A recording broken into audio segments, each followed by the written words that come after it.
and welcome to the 18th Annual MIT Sloan CIO Symposium and the first digital edition. This is episode 1, Building Better Jobs in the Age of Intelligent Machines. For questions, please use Q&A at the bottom of your screen. You may chat amongst yourselves, but we will not be monitoring that for questions, so I wouldn't put any questions in there. If you use social media, use hashtag MITCIO.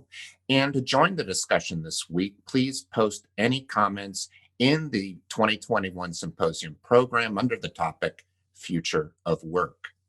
Also today at 2 o'clock, visit the International Partners booth for a roundtable discussion with the MIT Sensible City Lab, Data-Rich Cities, Leveraging the Power of Data to Create Better Cities.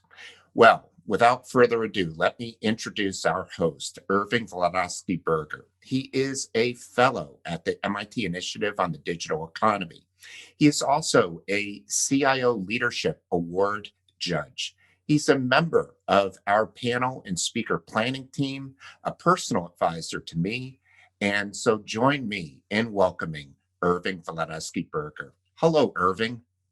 Hello, Alan, and it's very nice to be here with you in the MIT CIO Symposium.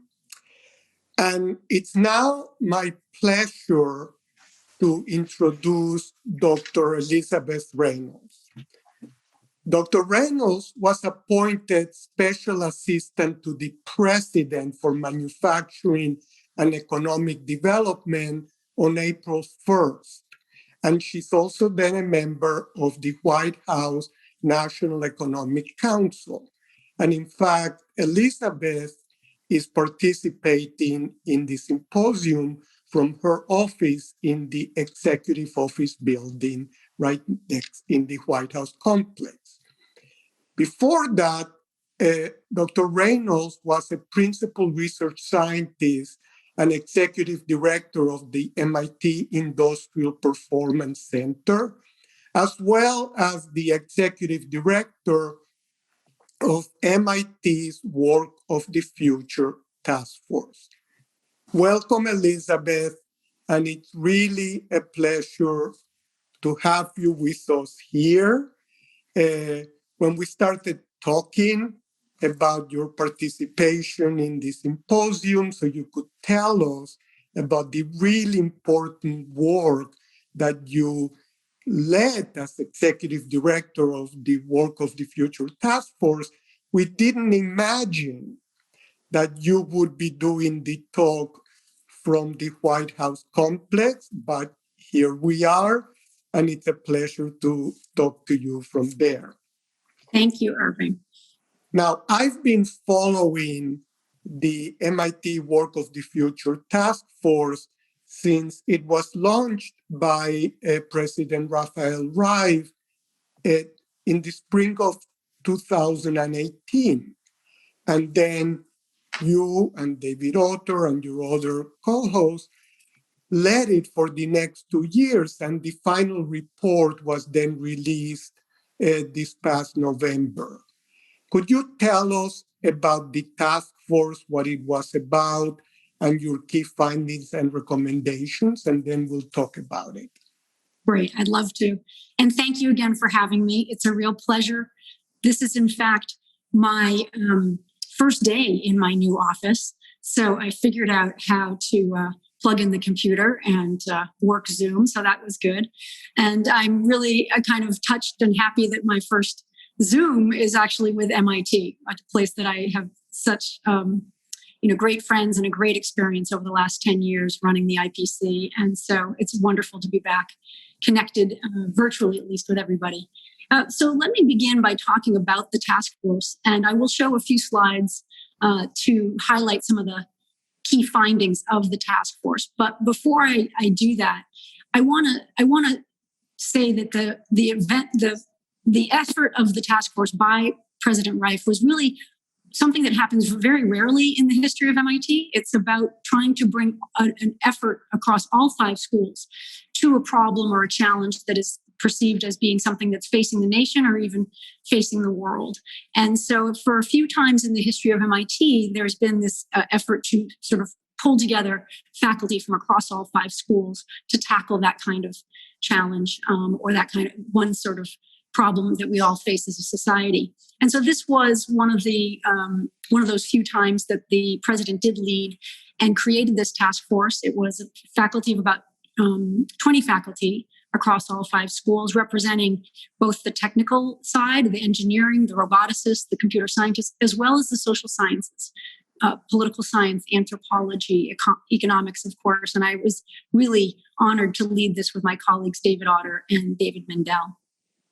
And let me start again. I'm going to go through, if I could take a few minutes to give highlights of the report. I think that's going to help set the stage for the conversation. So the first part I want to say is to kind of get everybody back into 2018 and to remember the zeitgeist, I think, of just a few years ago, which was the sense that the robots are coming, they're coming to take our jobs, and we really have nothing we can do about it. A certain amount of technological determinism here, that the robots are marching and we'll just have to retire if we want to continue on. And this, I think, was in some ways a motivator for President Reif.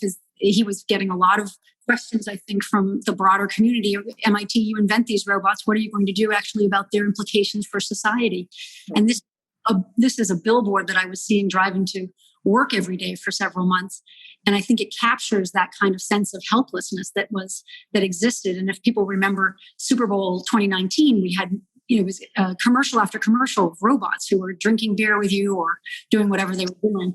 So I think it's really what underlined the anxiety and very, legitimate concerns about the future and what this new technology, specifically around AI and robotics, was going to do now that it's moving in beyond just physical replacement and substitution of human activity. Elisabeth, if I may say, I find it to be poetic justice that MIT, as you said, has done so much to create these advanced technologies that people are worried will take over work. And so here you are deciding, well, if we create the technologies, it's our job to also now do something so that the future of work is as positive as possible, correct? Right, that's a great point, Irving. And the task force was set with 3 questions that drove this. One was very much empirically driven.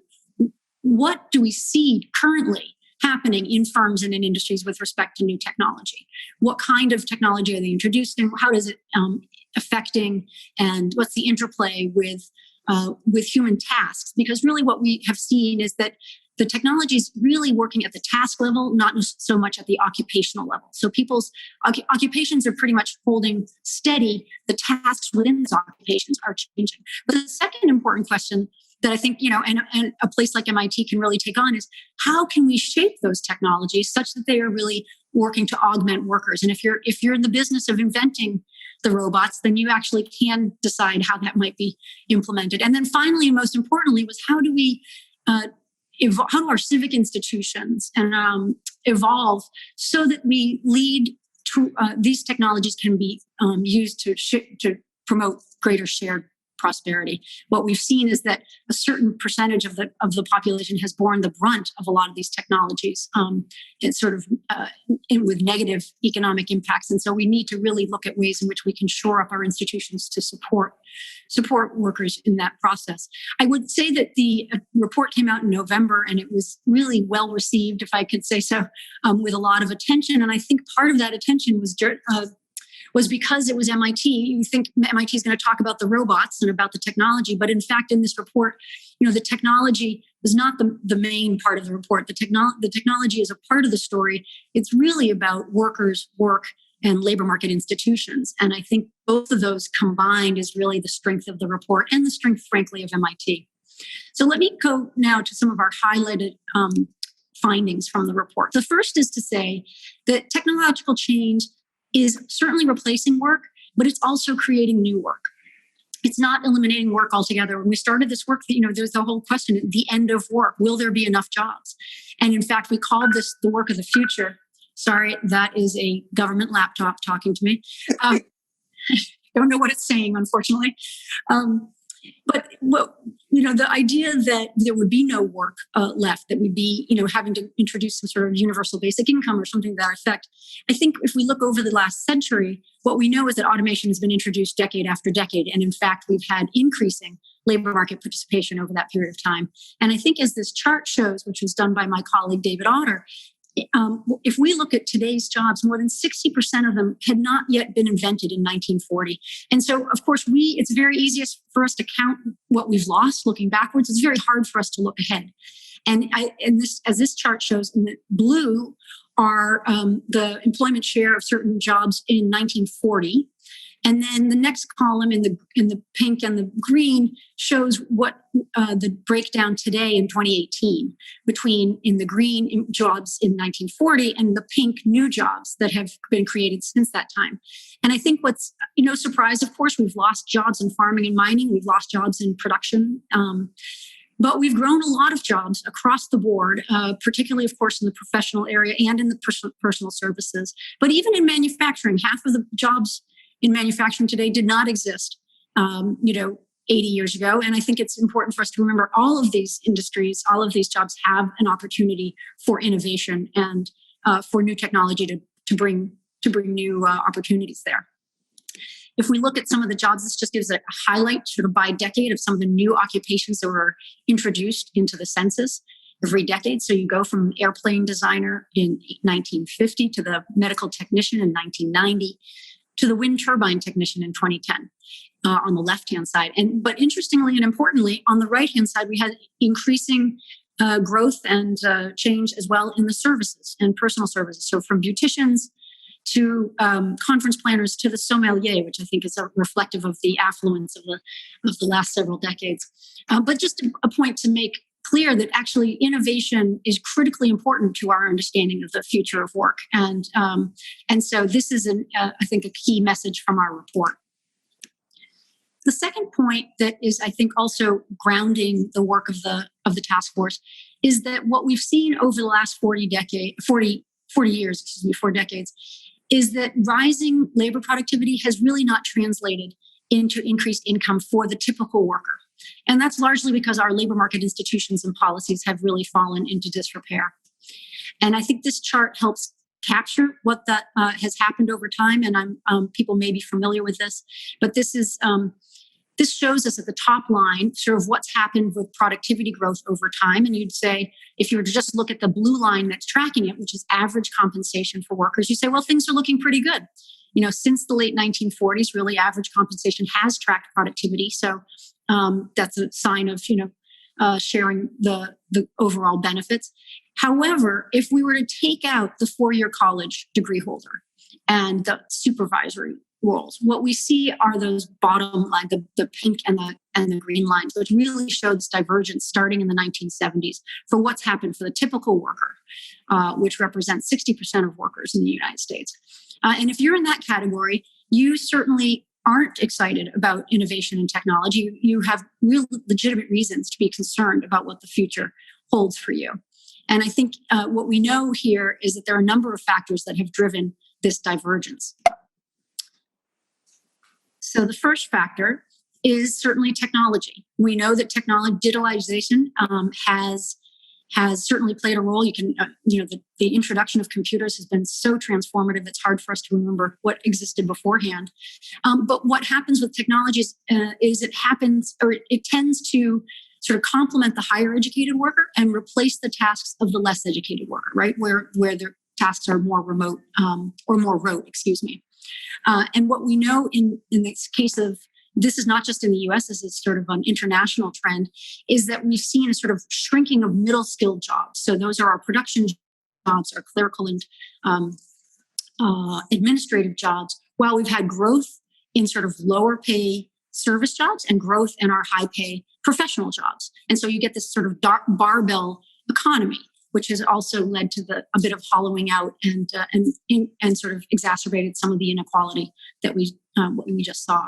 The other factor, of course, is globalization, particularly around manufacturing jobs. The introduction of China during the World Trade Organization and the WTO had enormous impact on particular communities as we know in manufacturing, that has had an impact not only on those workers, but really intergenerationally, I think.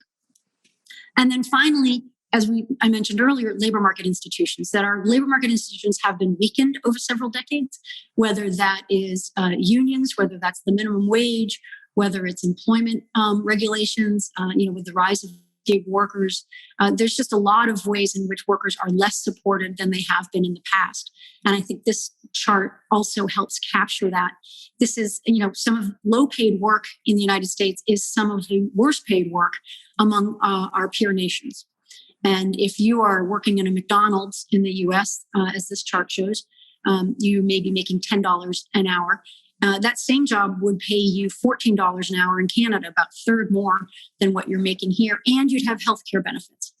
And so really we have very, very sort of the bottom has bottomed out really in terms of low wage work in the United States. And I think this is also kind of anchors a lot of the work of the report.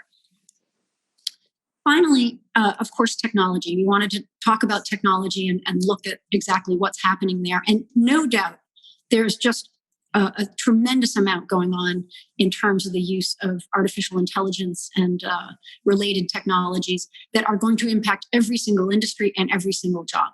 And we've started to see that across the board.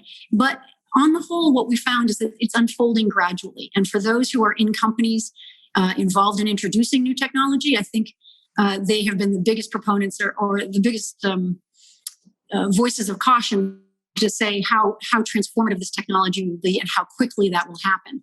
When we were out in the field and we went out and interviewed manufacturing firms, healthcare firms, logistics and transportation firms, what we found was, first and foremost, that in fact today's impact on jobs was as much being driven by the mature IT technologies that were introduced 30 or 40 years ago, internet, cloud computing, et cetera, as they were about AI and robotics. So if you think about electronic healthcare records or e-commerce, these are transformational technologies that have really very little to do with the AI type technology that we're talking about. Now, of course, this is these technologies and machine learning, particularly being introduced in a number of ways to generate insight and improve quality. And again, very much complementing certainly our educated workers. But we believe this is going to take a while for these technologies to actually be deployed, adopted and deployed. And I think that one of the explanations today for why we've had a bit of lackluster productivity growth is, in fact, this issue of the time it takes to really adopt and transform organizations based on technology. What we heard from firms was that, the technology is the list of it. It's about the social, the cognitive, the organizational changes that are required here. So I think this really gives us, there are places where we can glimpse the future. We've seen a number of different fields where this technology is being, introduced, autonomous vehicles and other places. But we've also seen the cautionary tales of saying, well, it's not happening overnight. It's going to take a while for us to do this. And this gives us some hope and opportunity to adjust our policies to respond accordingly. So let me just talk in closing about our recommendations. I think first, no surprise, one leg of the stool, I think one leg of everybody's stool is around investing and innovating in skills and training. This is clearly going to be incredibly important. It was important before COVID. It's now even more important post-COVID. But what we've seen, at least in the US, is a real decline in investment in adult education. And what we recommend in the report is really focusing on those jobs and that training for workers from high school through the sort of 2-year college degree. How can we help people move from the high school degree, which we know is now inadequate for really for the 21st century economy, and help them acquire new additional skills, whether that's certifications or 2-year college degrees. And in fact, the challenge here is that we don't have a lot of evaluation on those programs. We need to know what works and what's the best ROI for students and for adults as well. We also talk a lot about online education and learning, where we've seen tremendous, and we've had the most incredible global experiment with online education and hybrid learning. And I think there'll be a tremendous amount we can learn out of that will help us in educating the next generation and the current workers who can really start benefiting from online training. The second area of recommendations is around really improving job quality. So this speaks to all of our research on what's happened to lower wage work in the US. And so we talk there about improvements to the minimum wage, improvements to benefits such as unemployment insurance, healthcare benefits, as well as changes to our labor laws. They are antiquated. And as we've seen around the country, there is a real interest in trying to increase worker voice at the workplace, whether that's at Amazon or Google or GM. There's really a desire for more voice in terms of decision making, and I think that firms are going to have to figure out exactly what that looks like. And there's a lot of, I think, creativity as to how people are thinking about, what kind of organizations, what kind of models can be used here. And then finally, perhaps not surprising for MIT, we talk about expanding and shaping innovation. In many ways, as we talked about earlier, the need for innovation and driving technological change to create the work of the future and to help improve the jobs of the future, I think is a critical part of our agenda. So we talk about the need to invest in public R&D. We have had solid R&D numbers between public and private, but really the public dollars, which can also can really take more risks and be more patient in terms of capital, et cetera, have declined. And so how can we invest in our R&D and invest in ways that are augmenting workers? We also talk about the need to invest in small and medium-sized firms. This is the backbone of a lot of our industries, certainly our supply chains that were so exposed during COVID. That's one key recommendation. And then finally, a desire to look at leveling the playing field in terms of tax policy. We have a tax policy that very much favors capital investments at the expense of investments perhaps in human capital. And so how can we level the playing field there? So in conclusion, let me just say a few things here. I think first and foremost is that there is a palpable fear of the future for many workers, and we think this is really based in the economic divergence we saw beginning in the 1970s between what's happened with productivity growth and what the experience has been for the typical worker. And we pay a very high price for these. We've seen this, I think, in this country in recent years and certainly in recent months: economic polarization, a distrust of institutions, and political division. So the origins of this are really economic challenges, but I think they also have implications for our democracy. Secondly, if we don't change our labor market institutions, if we left things as they are, we can just expect to see the same problematic results going forward. Technologies deployed into a system that really disadvantages the majority of workers is something, so we have to start looking at the institutions themselves. And then also a real interest or a desire to sort of push off this idea that there's something we gain from our inequality. What do we actually get from this inequality in this country? Well, it's not clear. We don't get higher, GDP growth. That hasn't been played out. We don't get higher labor market participation rates. Actually, we've had a decline in that area. What we've seen in other countries do a better job of facing the same market challenges, the same technology, same globalization forces, and had a better outcome in terms of inequality. And so we in this country can do better as well. So finally, just to close and say, today we are inventing the work of the future. All of our efforts today will shape what happens in the decades to come. And I can say I'm personally excited to be part of the new administration's efforts to make sure that trajectory we're on really leads to shared prosperity for everyone. So I'll stop at that point, and hopefully that didn't run too long for everyone. This has been fascinating. Thank you for telling us about the task force. And what's so interesting, and maybe explains your new position, is that there is a total continuum between the work you did at MIT the past 10 years and the task force and your new responsibilities as part of the National Economic Development, the National Economic Council. And we're already getting some questions, and I can see the questions are as much about the work you did in the task force as about what you plan to do. And now, you said that yes, we're having major technological changes, but those changes are unfolding gradually. Now, in fact, that has always been the case. If I look back at, electricity was first came out with Edison and the experiments, I believe, I don't know, in the 1880s or something like that. But the full impact on the economy with uh, electrification of significant parts of the country and the assembly line, those didn't come until 40, 50 years later, the 1910s and the 1920s. We have the infamous or famous Solo paradox that IT started to appear, let's say, in the 1960s, but the productivity impact on the economy didn't show up until the 1990s. And I think that what happens is that we start hearing about the technologies when they first show up. Edison discovers the light bulb, or computers first show up, or AI starts recognizing cats, or whatever AI did.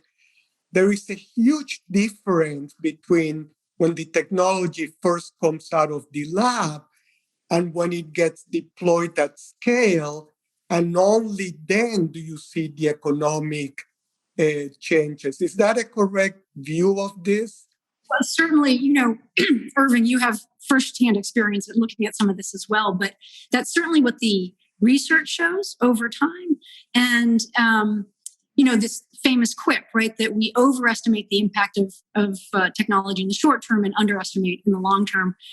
And that certainly feels like it's true right now. If we use the poster child of autonomous vehicles, for example, one in which, we were all going to be in AVs by 2020, I think, by some estimates. And certainly, we've just seen a real understanding of what it takes to bring that kind of new technology to the market in a safe way. As I understand it from the car manufacturers, they can have 98% accuracy with their AV systems, but that's not good enough for. Yes. Right. And we see an evolution, which is an interesting play between the private firms and things like infrastructure, for example. So we're going to be building, we see our first sort of deployment of AVs in very clear routes, kind of like almost like bus routes, and in places that are, have better weather than other places and things like that. And I think we're going to see this evolution that is going to be very interesting and probably have some element of competition in it too. Because you're part of a system, you're part of an infrastructure system. And so which regions, which countries are going to invest in that? How does that play out? That's going to be decades in the making. So the good news is we can do something about this with better policies in place. That is, if we do nothing, that's terrible. And it's fair to say that over the last few decades, we haven't done enough. Would you agree with that? I think that's true. I mean, I think, obviously where I'm sitting, there's a real argument there that says we have been disinvesting in many ways in this economy for decades. I mean, I think we've sort of thought, well, the market will, get us exactly where we need to be. But the market on its own. Yeah. Well, look at that. I mean, for example, Elisabeth, I'm very sensitive because, I've been in R&D my whole life. The percentage of GDP invested in R&D has gone way down from the post-World War II times to where we are today. One that really I find very upsetting is that, as you said, skills and training and education are more important than ever. Yet, the cost of college, the cost of community colleges have gone up. So somehow that doesn't seem right. So, and we're already getting some questions. What policies do you have in mind that we should be implementing? And you can answer it wearing your pre-April 1st hat or your post-April 1st hat. What kinds of policies do you think we need to start embracing to help in this transition? Yeah. Well, there's no question that there's a real need for investment that's been, frankly, delayed and deferred for decades. And infrastructure is one that's been pointed out, I think. And then on the skills and training side, there's really there's a sense that we have let a whole portion of the population really struggle and find their way. The U.S. system is, it's got strengths and weaknesses. It's not the German system, right? We don't put people on a track and have them, very clearly on a way forward, which has benefits for Germany. They really do have a very strong kind of apprenticeship system, et cetera. We have a very fragmented system, very driven at the state level, but it also allows people to get on and off at different points in their career. And so I think what we're trying to do we've got great evidence about what does work, how to get people on that track at different points in life. So investment on that side, huge amounts, I think, have been already projected or recommended in the president's plan around apprenticeships, around supporting community colleges, and making tuition-free at community colleges, trying to defray the costs here, particularly for those who are struggling or have challenges in terms of paying for these crazy costs. As it stands, 40% of people who start a 4-year college degree do not complete it. So that's an enormous. But yet they have if they borrowed money, they are in the worst shape imaginable. They didn't complete they don't have their degrees, but they owe the money, correct? Right. And then frankly, the other part is that there's a racial component to this too. Black Americans have greater amounts of debt starting out for 4-year degrees, and it's a real burden. So I think figuring out that part of the equation is a critical part here. And if we look at the other thing that's happened, of course, since World War II, we look back at World War II or post World War II and say, the U.S. was doing all of these amazing things with its investments in R&D. It's true, and at the same time, when we had very little competition at that time, right? There was really the U.S. was leading. We had, I think, 80% of the manufacturing market globally. That's not the case today. And it shouldn't, we shouldn't assume it. We should go back to those days. We have strong competitors I think healthy, in many cases, globalization has worked, as we know, for some, not for all, but you see the investments that South Korea and Germany and Japan, other places are making, and particularly, of course, China. It requires a whole new, really bold vision for how we're going to get the U.S. back on track, I think, to compete in areas that we have competed. And one of these things I find most compelling, in fact, you wrote also a very good article with David Autor on where you see work going post-pandemic. And one of the things you said is that there is zero question that the pandemic is accelerating digitalization, the digitalization of the economy. I mean, it's just, as some people have said, we have advanced 5 years in 3 months or something to that extent. Now, we see that all around us with remote learning now, remote work, telemedicine. But Elisabeth, here is what's so frustrating. We invented the goddamn internet in the late 1960s, but when I look at evaluation of where the US is in digital infrastructure, we are not leading or anywhere near it, especially people in the more rural areas, in smaller towns, and less well-to-do people. So your point about investing in infrastructure, it seems almost insulting that we invent the internet and we don't have the world's best digital infrastructure. And in fact, for many people, they cannot participate. Do you see that as one of your key challenges? Well, I certainly think that that's one of the country's key challenges. And, again, I think that speaks to the fact that there hasn't been a robust role for the public sector, right? That has been one that's been, because it's an expensive enterprise to bring broadband across the country, we need to make a bold investment to make that possible, because it's not really possible to participate, frankly, in today's economy without access to the internet, to computers, to any of that digital literacy, which is also part of, it's not just about having equipment, it's about the literacy that comes with it. We did electrification in the 1910s. We created the interstate highway system in the 1950s. Boy, the US is good at doing big, we put a man in the moon. I mean, we can do big things. It almost feels like we stopped thinking big. And I think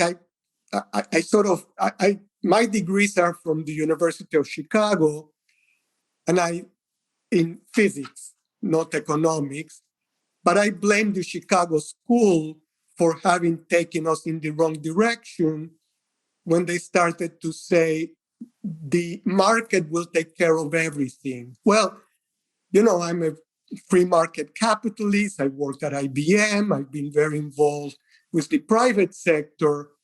The market cannot do everything. Electrification wasn't the market. The interstate highway system wasn't the market. And I don't think a lot of the things we absolutely have to do, you can do with the market alone. You need government. Well, I certainly agree. We have examples after example, right? Human Genome Project, Apollo. I mean, the whole, there's just a lot of great examples that have. How about the vaccines? Vaccines, of course, this is an incredible example. And it was an interesting example. I will say also, I think we need to emphasize that, I think the US has a particular way of doing things that's different and distinctive than other countries. We have one of the strongest innovation ecosystems. Right. And that's in part because of the way we intersperse public and private. So it's hard pressed to find a better startup ecosystem. An academic, public, private, it's this partnership between government, business, and academia that I think is a race in the hole. I think that's true. At the same time, I will say, again, that's worked. But it has faltered in many places, faltered in many ways. So it's faltered, for example, I think in terms of commercialization. I think it's harder for companies here that start here to scale here, again, because of the capital markets. We haven't seen, again, as we emphasize, a lot of this innovation and growth has not been inclusive, has not involved communities of color. It's been, it's led a lot to increasing inequality. And so how do we get our innovation engine to actually be more inclusive and spread to communities that haven't necessarily benefited or experienced, been part of that innovation piece? So I think that there's a lot of ways that we're seeing a sort of rethinking of what role the state should be playing here in this country right now, and a sense that we really have to get back on track. I think the same thing about our supply chains. If we saw what happened during the pandemic, a real vulnerability in supply chains, which has happened globally as they have become more concentrated and sort of focused on just-in-time sort of inventory and things. So, but we had challenges with PPE production. We now see challenges with semiconductors. We've known for a long time that our small and medium-sized manufacturing base has sort of declined in productivity, declines in capital investments, and so really we need a whole new vision for where we're going, I think, for the 21st century. And I think that there's consensus. I have to say, across the board, you'll find the business community and academics and labor and others really agreeing with this kind of investment. There's obviously disagreements at the margin and in some areas, but I think on the whole, a sense that the U.S. has fallen off, not on the right trajectory is something that we could get a lot of agreement about. Yeah, Elisabeth, as I said before, I'm a huge believer in free market as the way to move forward, as opposed to totally centralized. And in fact, I still remember in the 1980s, I was involved with the National Research Council, the National Academies. And at the time, people were wondering, gee, the Japanese approach with MITI calling the shots, isn't that a far better way of going than the more chaotic free market US approach? And then, of course, in the 90s came the internet, and the rest is history, which is we are more chaotic, but from that chaos, often innovation comes out. Mm-hmm. Not often, most of the time. Now, one of the questions we have is, how do you compare and contrast our approach in the US, this free market, free-for-all, chaotic approach, with that of China, and then that of the EU? I don't know if you looked at it in the task force. So we looked at, in specific areas, we were looking at Germany and what they're doing in manufacturing. We actually looked in China, Yasheng Huang and his team were looking at the ways in which China sort of does that whole of government approach to technology innovation and to introduction. So, for example, when you think about what China's done on infrastructure and the use of smart cities. Now, of course, China that has a autocratic government in which they can decide eminent domain means you're moving today. So that's not a model that I think, we're looking to emulate. And in fact, I think it's more important than ever that we understand our model to have grounded in values that are important to us, that we can find a way to make these investments and lead to, really greater growth and prosperity. But there is a way in which the role of government is and the ways in which you can have a pull side, demand pull. Government can use its procurement powers. It can be providing capital. It can be, the NASA was buying, I think somebody said, it's about 70% of all of our PCBs, are sort of circuit boards. When we first came out with microelectronics, I mean, the government can be an important partner for the development of some of these technologies. I saw somebody in the chat was saying, we lead in some of the most, the high-tech companies of the world, and absolutely that speaks to our prowess, particularly in software. But to your point earlier, Irving, it's interesting how on the digitalization front, we do lead in software, but in terms of the adoption across industries, it's, look at the healthcare system.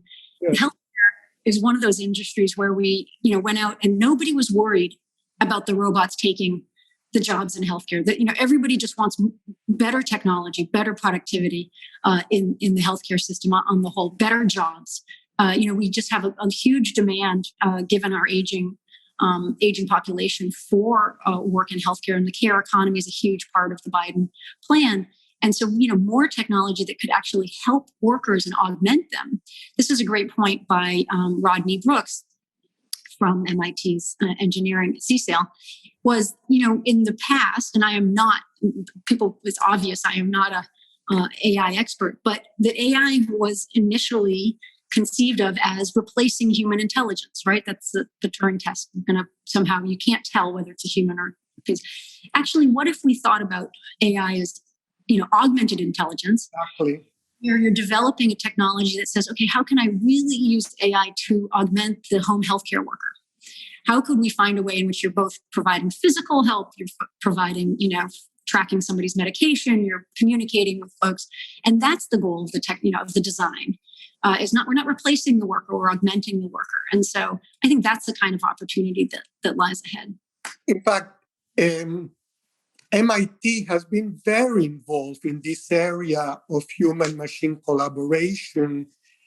I mean, I'm sure you've seen this superb research by people like Julie Shah on how humans and machines have to get used to each other, just like teams of human workers have to get used to each other. And you have to sort of train the human how to work with a machine next to him or her. And of course, we're not talking about a gigantic welding machine in the assembly line. We're talking about a more flexible robotic machine and so on. And that takes training. And in fact, tomorrow's session that Kathleen Kennedy is going to lead, she's the executive director of the Center for Collective Intelligence, will address this work that the collective intelligence, Tam Malone, has been doing for a while in this area of collaboration. And everybody, MIT is all over this. Humans and machines are different. I know everybody knows that, but things that machines are very good at are very specific, very, very specific. Things that humans are very good at are more think it through, develop this strategy. Well, if you have a group of people and one is very good at, baseball is in my head, at being a pitcher, another is very good at playing shortstop, that's a great team. So you get the right people in the right place. But that takes a lot of research and experimentation. And that's probably why AI is taking its time being deployed at scale. Do you agree with that? We're just learning how to deploy it. That's right. And so when we've spoken with firms, they will say, it's not about bringing in the AI in one cell, so to speak, of the operation where we're just going to do this, in this part of the company, we're going to be bringing AI in, and it's not going to affect anyone else. The fact is, it's a transformational type of technology. People to think in different ways, work in different ways, use different skill sets. I think this is where President Reif's comments about being bilingual really matter. So we need people who are both comfortable with working with data and working with technology, but also understand the human side and who are good at, judgment, collaboration, interpersonal skills. Both of those sides will matter going forward. And in fact, Elisabeth, one thought I've had, everybody agrees that it took the assembly line for electricity to be able to revolutionize manufacturing. Before, we thought, we will use electricity to replace the steam engine with an electric motor, but everything else stayed the same. That didn't work. It's only when we said, with electric motors, you can have big motors, small motors, medium motors. And so that led to different machines, the assembly line, etc.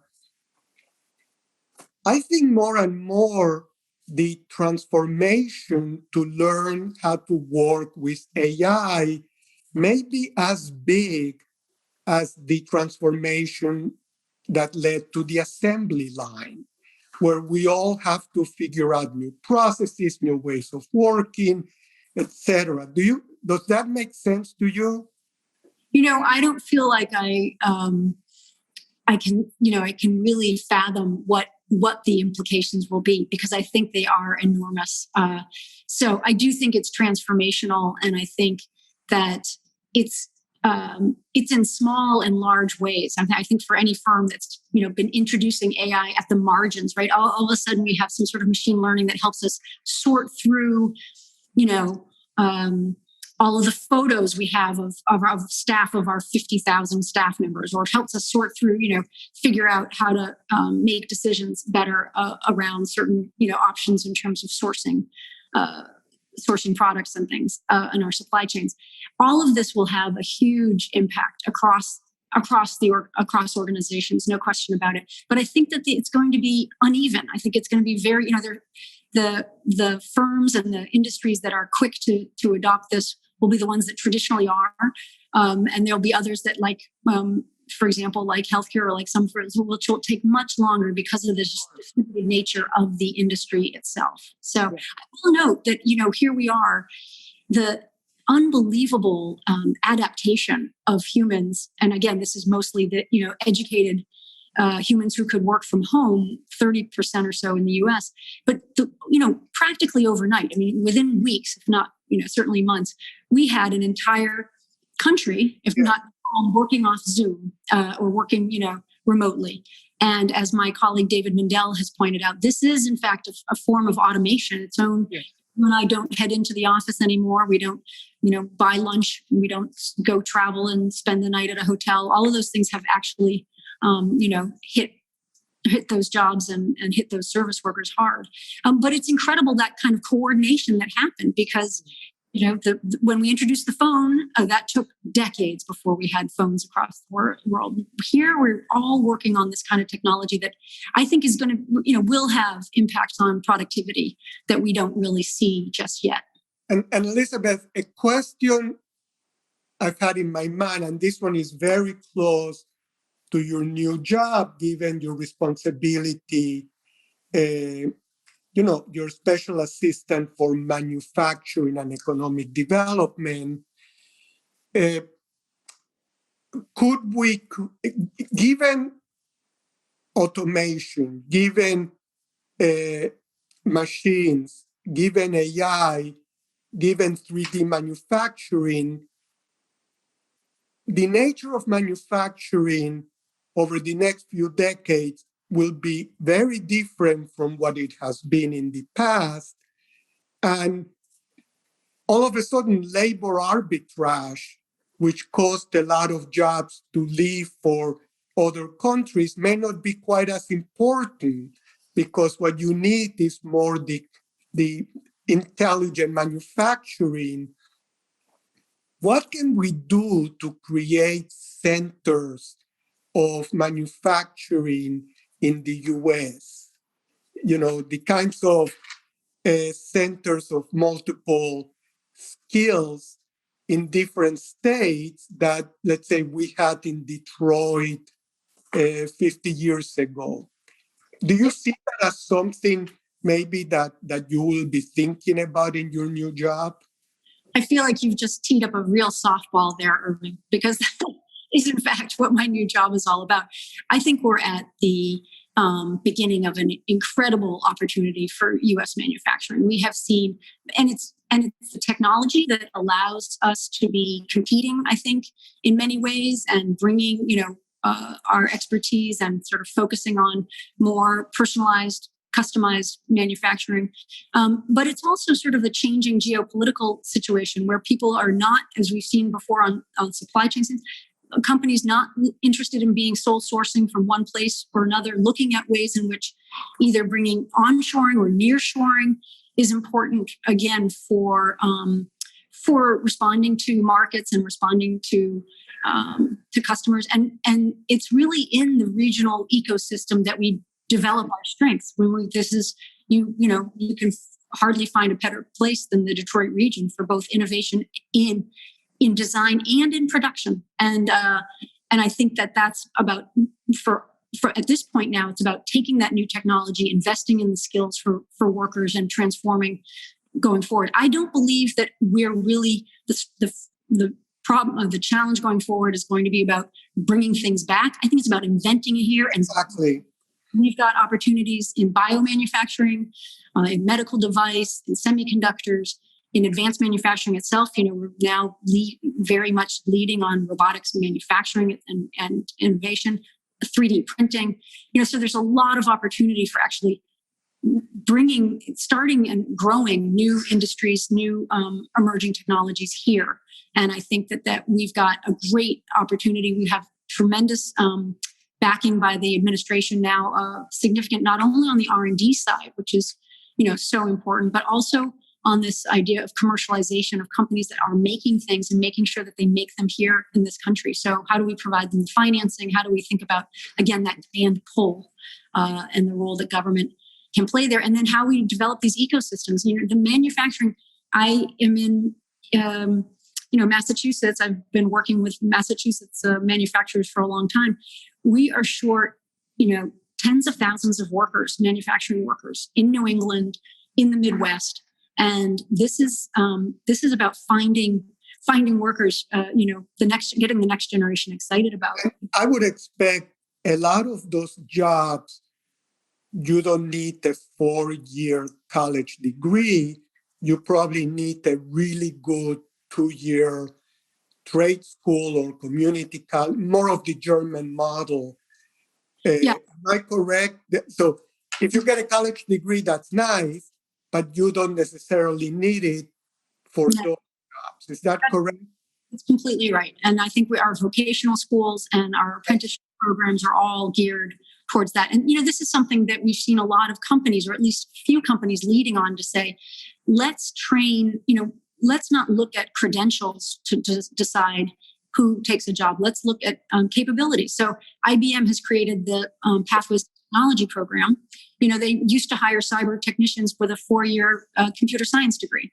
Now they're saying, no, we can train somebody from high school to be a cyber security technician with with some time at a community college and a degree at the end of that. And so I think that's the model going forward. And I should say, importantly, that on top of all of this is really the huge emphasis on addressing climate change, and that has a huge manufacturing component to it. And so whether that's, wind or biofuels, that's got manufacturing, and that's got manufacturing opportunities across the country. Oh, absolutely. Tom Friedman has been advocating that for a while now. Elisabeth, we only have 2 minutes to go. So give us parting words, for everybody attending. We got a lot of good questions. We got to some of them.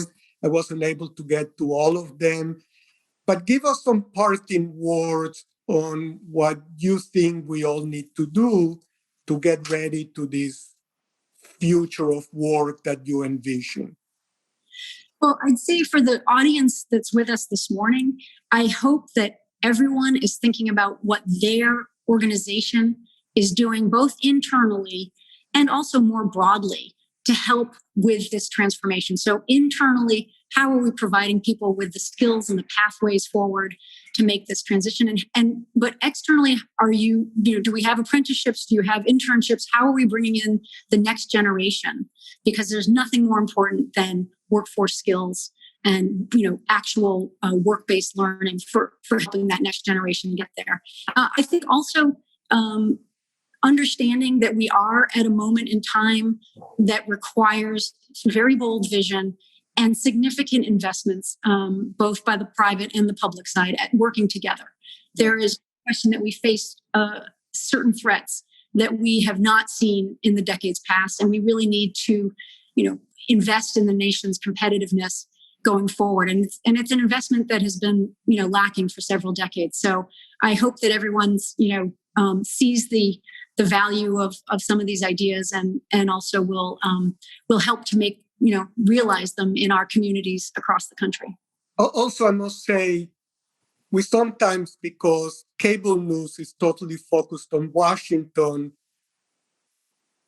look to Washington. In fact, a lot of the things you've talked about, state and local governments, governors and mayors, and are critical, correct? I mean, they are where the rubber meets the road here. That's it. We're going to make it happen in our regions.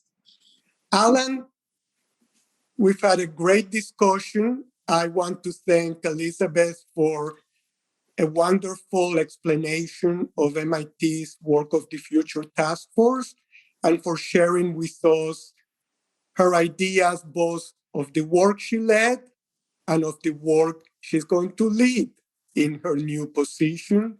Back to you, Alan. Thanks, Irving and Elisabeth, for that very interesting and important discussion. And to the audience, I would say join us tomorrow at 10:30 a.m. Kathleen Kennedy will lead a panel on Will Artificial Intelligence Get Us Through Uncertain Times? Also, today at 2 o'clock, visit the International Partners booth for a roundtable discussion with the MIT Sensible City Lab talking about data-rich cities.